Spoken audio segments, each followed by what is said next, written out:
everyone! In this video, we're creating a new flag for Ecuador.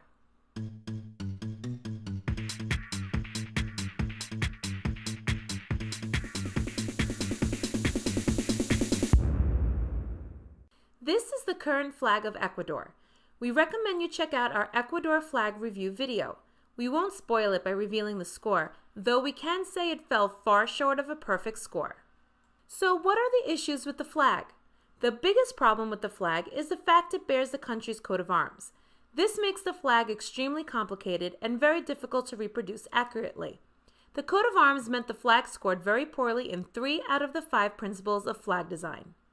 Because of the coat of arms, the total number of colors on the flag is 8, which is far more than the recommended maximum of 3. There's also a contrast issue between the blue and red stripes. Another issue is symbolism, which we'll discuss later. Finally, the flag looks similar to those of Colombia and Venezuela. We're going to focus on all these issues as we create our design. We're going to use the current flag as the base for our design.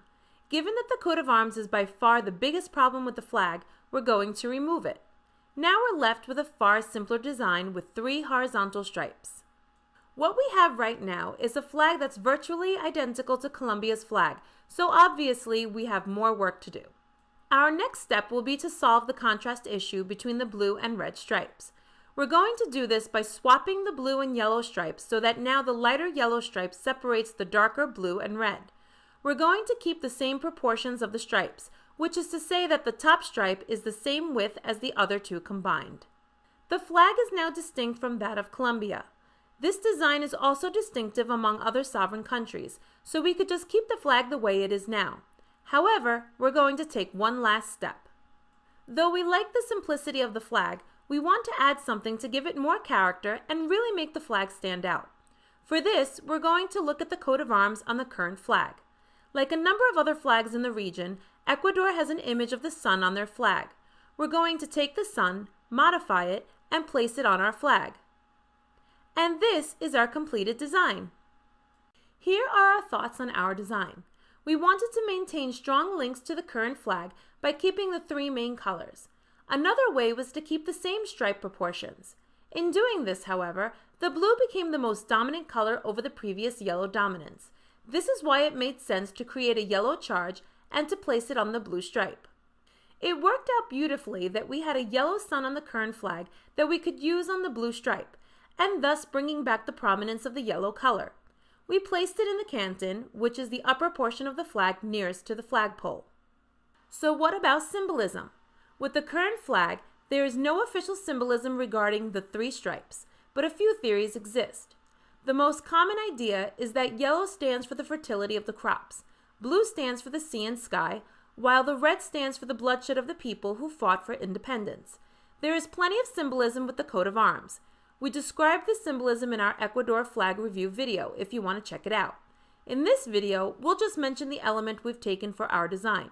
The image of the sun is a representation of the Incan sun god Inti. We're going to use some of this for our flag, as well as creating symbolism of our own.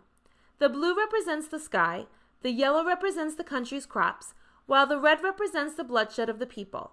The yellow sun represents the Incan sun god Inti, as well as the sun itself.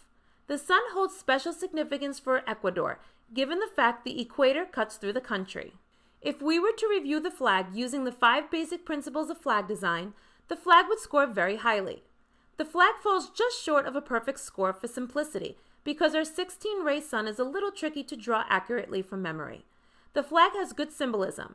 It has just 3 colors, and there are no contrast issues among the colors. There is no writing or coat of arms. In terms of being distinctive, the flag is now quite different from both Colombia and Venezuela. Our design bears a slight resemblance to that of Rwanda. The Rwandan flag also uses the concept of a yellow sun on a blue stripe, though their sun is on the fly side. Their blue stripe is also twice the width of the other stripes, though their blue color is a much lighter shade.